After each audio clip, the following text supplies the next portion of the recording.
Assalamualaikum warahmatullahi wabarakatuh. Alhamdulillah, alhamdulillahirabbil alamin. Wassalatu wassalamu ala asrofil mursalin Sayyidina wa maulana wa nabiyina Muhammadin wa ala alihi wa ashabihi ajma'in.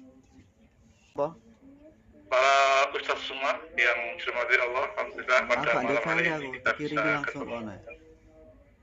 Sayangnya nggak ada ustaz lainnya ini, hanya ustaz semua. Mudah-mudahan pertemuan ini pertemuan yang barokah, pertemuan yang mendapat ridho dari Allah Subhanahu wa taala. Mari kita bersalawat kepada Nabiullah Rasulullah Muhammad SAW. Allahumma sholli wa sallim ala nabiyina Muhammad. Atas tuntunan, bimbingan, suri tauladan dari beliau ini kita bisa hidup dengan baik dan benar. Insya Allah kalau kita senantiasa menghidupkan sunnah beliau, kita akan selamat, bahagia. Oh iya, burung ya tak ada tak sapi ndak kok mandi kowe. Ustaz semua yang dirahmati Allah, ini temanya tema berat ya, jadi meneladani pengorbanan Nabi Ibrahim dalam dakwah, dalam pengembangan dakwah, dalam visi dakwah. Mudah-mudahan ini bisa nyambung ya. Ya terutama yang ngasih materi nyambung dengan temanya begitu.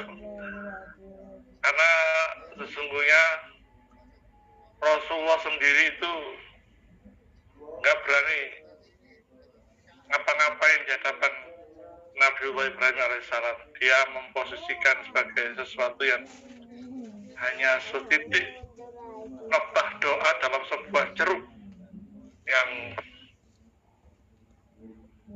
4.000-3.000 tahun yang lalu. Saya ini hanyalah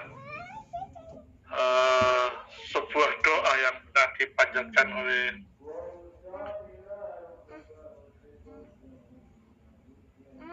kakek moyang saya Ibrahim alaihissalam. Ketika Nabi Ibrahim itu ketika Rasulullah ditanya oleh para sahabatnya, ya Rasulullah, hari ini kami tidak ingin panjenengan ini menyampaikan tausiah, menyampaikan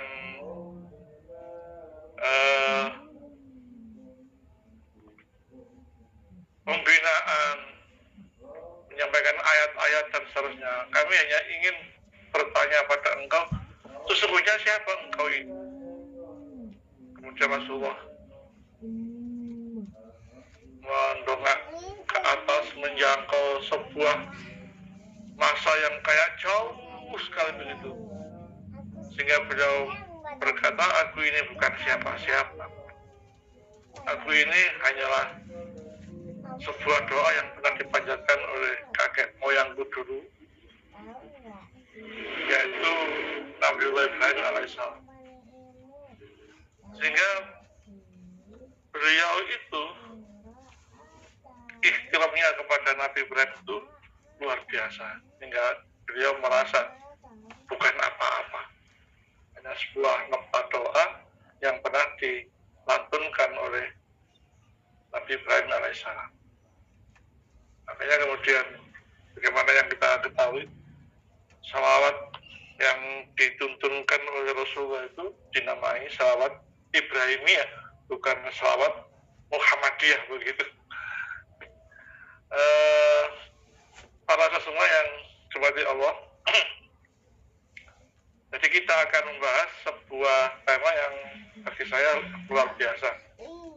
Di dalam Al-Quran ini, Nabi yang banyak disebut-sebut itu adalah Nabi Musa, kemudian Nabi Ibrahim yang kedua.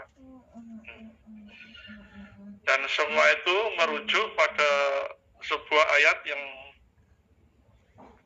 Allah sampaikan, A'udzubillahi minasyaitonir rajim, nahnu naqussu 'alaika ahsanal qasasi bima auhayna ilaika hadzal Qur'an wa in kunta min qablihi laminal ghafilin.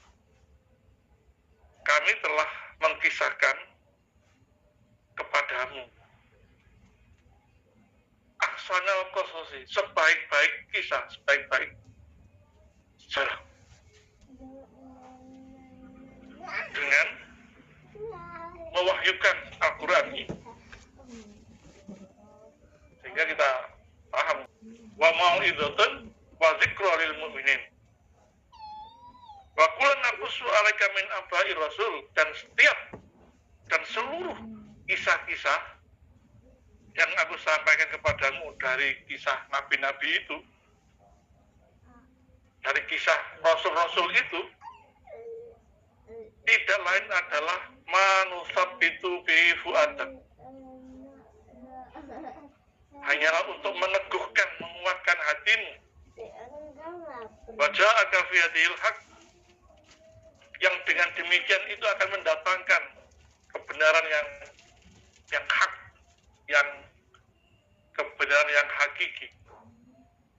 Wa mau'izatun, dan ada pelajaran-pelajaran, wa dzikra, dan ada peringatan bagi orang-orang yang beriman. Jadi ada 4 fungsi seluruh kisah nabi-nabi dan rasul yang ada dalam Al-Quran itu. Manusabbitu bi fu'adak, menguatkan hati kita. Baca fi hadhil haq, dan mendatangkan kebenaran yang hakiki. Wa mau'izatun, pelajaran, wa dzikra, peringatan, lil mu'minin, bagi orang yang beriman. Jadi nggak ono rugi nih, awalnya dhewe iku misalnya ketemuan gitu terus membahas kisah nabi-nabi, apalagi referensinya referensi yang seperti Banu Ishaq, kemudian Banu Hisham, dan banyak secara yang buku secara yang luar biasa.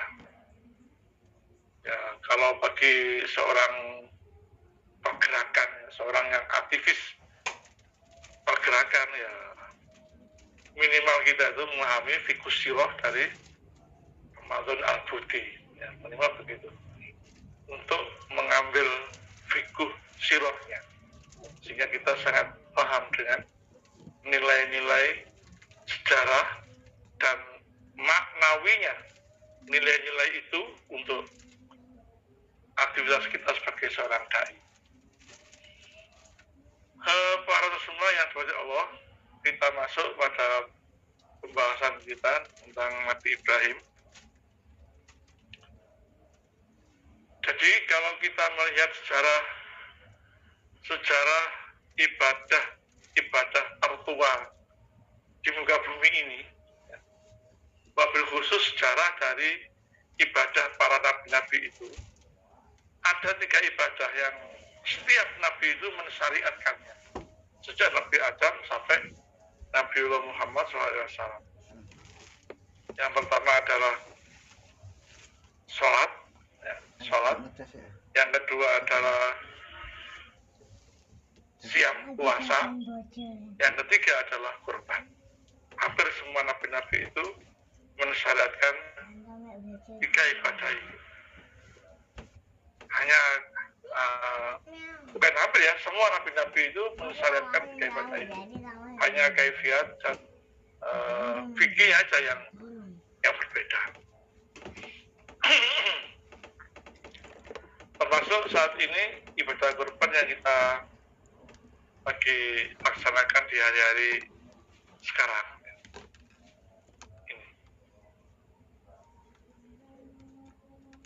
Para semua yang dirahmati Allah, Nabi Ibrahim ini, Nabi yang bisa dikatakan unik. Ya. Mulai dari kecilnya, dari remajanya sampai pemuda, sampai dewasa, kemudian sampai tua, dan terusnya, itu semua mengandung visi peradaban. semua mengandung visi contohan masa depan seluruh bagian kehidupannya itu. Ini kita mungkin akan terkejut dengan arti bahasa nama Ibrahim. Ibrahim itu kalau dari bahasa Smith, dari bahasa Ibrani, itu artinya bapak para bangsa-bangsa, bapak dari para bangsa-bangsa, bapak para manusia.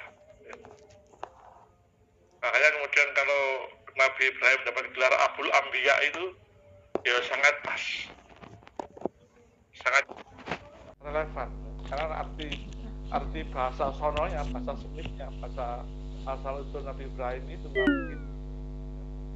Kemudian kalau diartikan dari bahasa Arab itu, Ibrahim itu adalah dari dua unsur kata, ab atau ib, ya.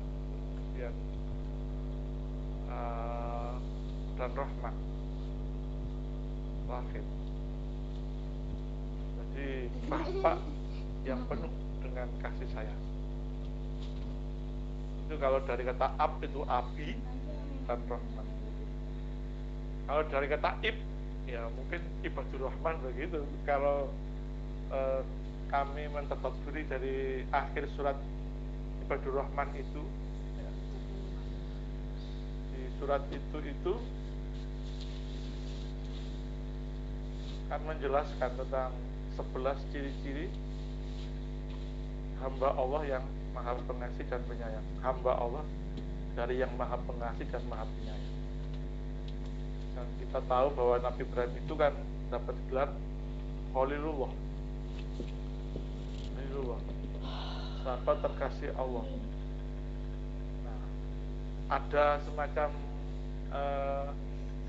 benang merah antara Ibadur Rahman dengan Khalilur Rahman atau Khalilullah begitu.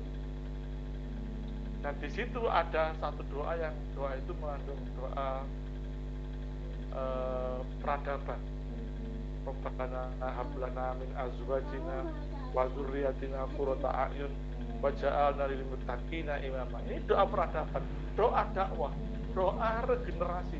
Bagaimana kita menyiapkan generasi untuk menyambut sebuah masa yang masa itu masa tentang sebuah kepemimpinan di bawah kepemimpinan orang-orang yang beriman. Waja'alna lil muttaqina imama. Maka ketika saya mendengar penjelasan tafsir tentang Ibadur Rahman dari Bunda Ustadz Abdul Aziz Abdul Rauf itu, ketika beliau menyampaikan bahwa Rabbana hab lana min azwajina wa dzurriyyatina qurrata a'yun, adalah doa peradaban, itu saya semakin yakin kalau Ibadur Rahman itu sepertinya Nabi Ibrahim, walaupun di surat itu, di ayat itu nggak menjelaskan kalau Ibadur Rahman itu adalah Nabi Ibrahim.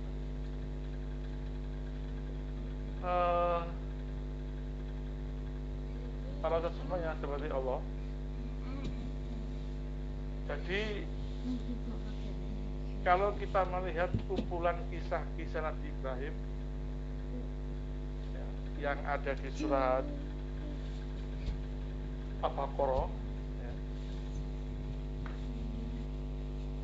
yang ada di surat Ibrahim, kemudian di surat Al-Hajj, ya, Al-Hajj, juga di surat Shofat. Semua kisah-kisah itu mengandung visi peradaban.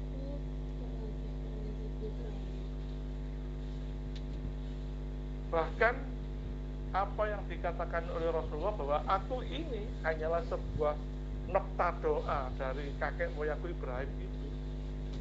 Sesungguhnya doa itu doa peradaban. Bagaimana seorang nabi yang waktu itu hanya hidup 3 orang saja, Nabiullah Ibrahim dengan putranya Nabiullah Ismail, ya. Kemudian yang ketiga Siti Hajar, dia sudah berani berdoa, ya Allah, nanti di sini ini utus seorang nabi dari golongan kaumnya sendiri. Yang nabi itu akan 1, 2, 3, 4 tugas kenabian itu. Seakan-akan Nabi Ibrahim sudah menjangkau bahwa nanti di sini itu akan ada sebuah umat, dan umat itu nanti akan membutuhkan seorang nabi, yang nabi itu nanti akan mengajarkan sebuah kitab, mengajarkan ayat, membedakan ayat Al-Quran, mengajarkan kitab, menyucikan jiwa, dan mengajar hikmah. Seakan-akan tahu. Bahkan di doa yang lain, doa sebelum doa itu, Nabi Ibrahim sudah berdoa, ya Allah, Rabbi ja'al hadha baladan aminah. Yang tak pakai DP itu ya, yang ada gambar merah putih. Kalau sampai lihat WA saya itu kan ada merah putih, ada doa itu. Ya ini ya bayangan saya ya. Kenapa saya pakai DP itu? Ya ini sebagai sumbangsih saya pada negeri ini, dengan melihat WA itu ya minimal saya berdoa seperti itu. Doa itu dipanjatkan oleh Nabi Ibrahim waktu itu hanya 3 orang aja. Dia sudah berdoa seakan-akan Mekah nanti itu akan sebuah negeri yang aman, sentosa, yang makrifah Allah jinawi, adil, makmur, murah sandang pangan papan tak. Kayak wis mencium aroma bahwa Mekah itu akan jadi sebuah negeri yang luar biasa. Dan antum mencermati doa-doa Nabi Ibrahim, baik yang ada di surat Al-Baqarah maupun yang ada di surat Ibrahim. Itu doa-doa peradaban semua, doa-doa masa depan semua. Dan salah satu kemujizatan Nabi Ibrahim itu adalah doa-doanya. Doa-doanya menjangkau masa depan.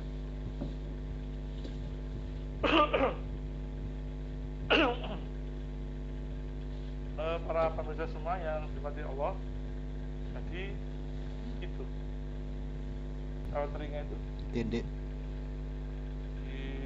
ditindek, dicop, ditancapin sebuah jarum, kemudian hingga ada jiwanya nyender. Walaupun perkusinya dia itu ingin memperjelek, tapi pada akhirnya dengan dilukai telinga itu, jadi semakin manis ya. Sampai akhirnya karena iklim kehidupan rumah tangga yang nggak sehat itu, akhirnya Allah perintahkan Ibrahim dan Hajar ini hijrah ke Lembah Bakah, ke Makkah. Situ akhirnya punya anak Ismail. Singkat cerita, kehadiran Ismail itu mengalihkan ketauhidan Ibrahim tidak 100% untuk Allah, tapi terbagi dengan cinta kepada Ismail. Sampai akhirnya kemudian lahir sebuah kisah yang termasyhur itu, yaitu Nabi Ibrahim bermimpi menyembelih Ismail. Mimpi itu bukan hadir dengan tiba-tiba tanpa ada narasi, tapi narasinya adalah perhatian Nabi Ibrahim itu dengan kehadiran Ismail itu, dikit-dikit Ismail berdiri. Padahal sesungguhnya atas yang jadi itu mengutuk orang kesangkan para Jumaji. Cinta jadi itu hanyalah milik hak Allah mutlak, 100% untuk Allah Subhanahu wa Ta'ala. Namun dengan kehadiran Nabi Ismail itu ternyata nggak begitu Ibrahim ini. Sampai akhirnya jatuh perintah. Falamma balagha ma'ahu sa'ya qala ya bunayya inni ara fil manami anni adbahuka fanzur madza tara. Kisah legenda yang ada di surat Safat ayat 102. Qala ya basir al-matu maru satajiduni insyaallah minas-sabirin. Jadi ketika cinta Nabi Ibrahim ini menggapai puncaknya pada Ismail itu jatuhlah perintah sembelihlah anakmu, bunuh anakmu. Maka ada sebuah narasi cinta pada anak atau cinta pada Ibrahim, pada Allah.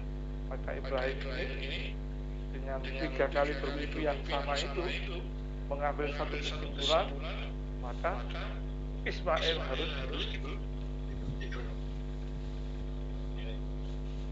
Nah, kalau cerita itu sekedar cerita seperti itu, apa kebiasaan, apa hebatnya, apa nilai abadiannya? Padahal tadi sudah dikatakan oleh Allah, manusab itu bihi bu'adak wajah at-tafiyadil haq wa ma'idudun wa zikrul mu'minin. Artinya kalau kita mendengar narasi juga seperti itu, walaupun kita yakin itu legenda, tapi internet itu seakan-akan tidak ada nilai kebahagiaan, nggak ada nilai-nilai ibrah, hikmah yang dapat kita ambil sebagai konsep dalam kehidupan kita ini. Nah begitu.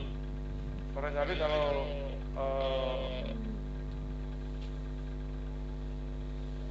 tuh Ustaz Hari, Ustaz Januri, Ustaz Ustaz saya masih ingat kisah Pak Lampir atau kisah Arya Kamandano di Sandiwara itu. Saya lebih dasar itu dari cerita Nabi Ibrahim sudah tua, nggak punya anak, dicintai, disuruh membunuh, sakit dulu diganti gelombang. Kan sedasar Pak Lampir, sedasar pedang naga puspa Arya Kamandano.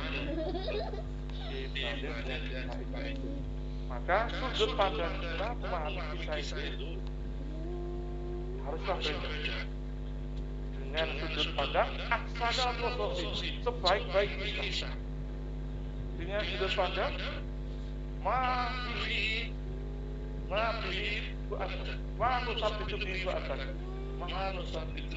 buatan wajah agak beliau dengan sudut pandang itu agar kita itu mendapatkan hikmah, ibrah, mau'idhah maupun peringatan dari kisah itu. Sehingga pendekatannya, narasinya adalah sesungguhnya kita ini adalah Ibrahim sekarang. Kita ini ibaratnya adalah Nabi Ibrahim. Saya, antum, Al-Nuri, Al-Bahirul, Al-Hari, Al-Husain, Agus, Hasan, semua adalah ibaratnya Nabi Ibrahim. Dan siapa Ismail kita? Ismail kita adalah dunia seisinya yang menghalangi kita totalitas.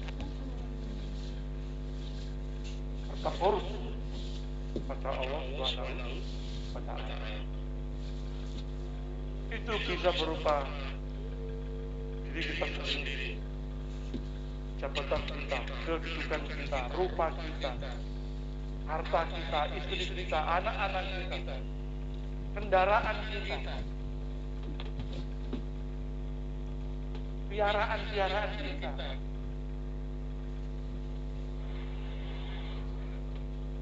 emas perak kita, dan seterusnya perniagaan kita, dagangan kita, dan seterusnya.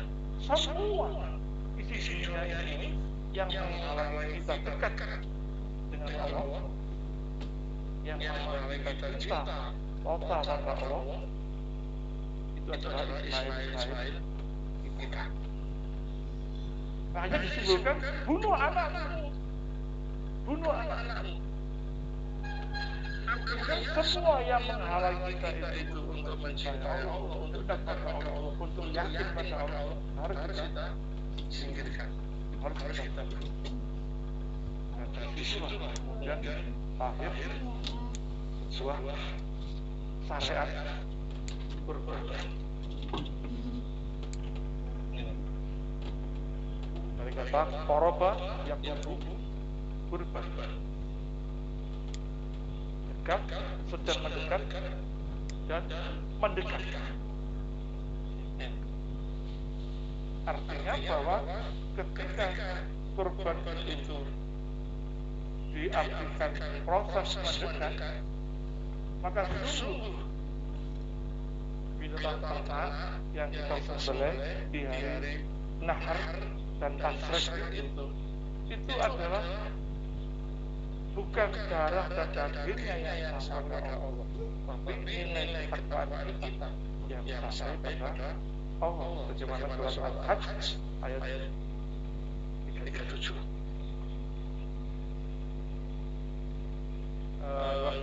Rasulullah.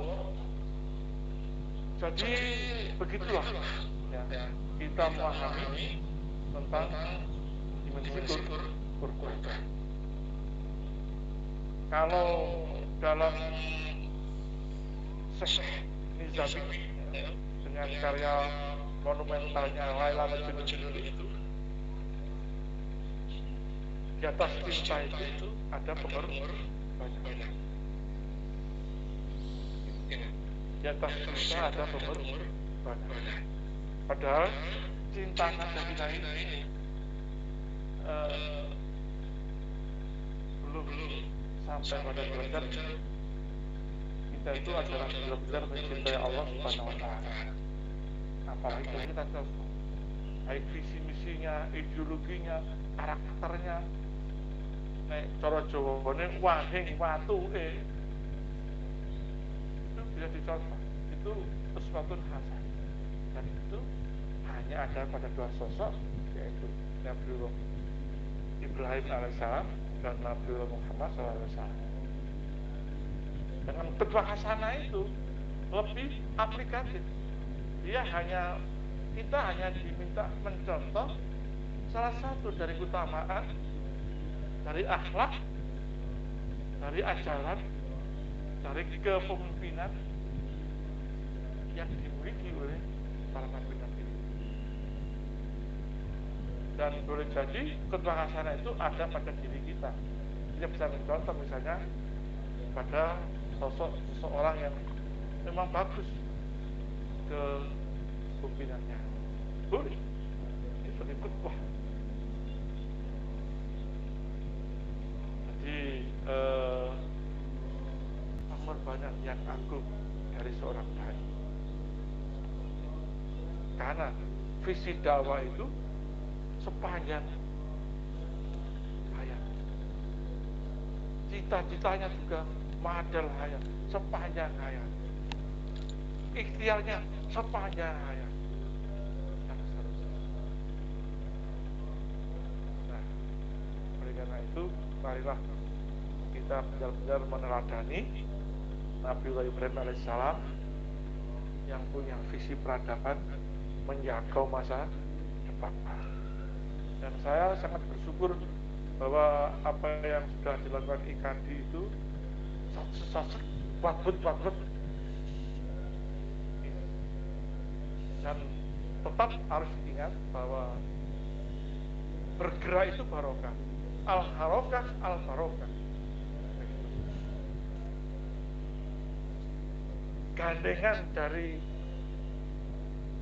maqasid ini, dari maqalah ini adalah al-jamaah al-barokah. Berjamaah itu barokah. Maka sesulit apapun, semudah apapun, upayakan bahwa seluruh kebijakan, seluruh keputusan itu dilandasi dengan syuro. As-syuro al-barokah, al-harokah al-barokah, al-jamaah al-barokah.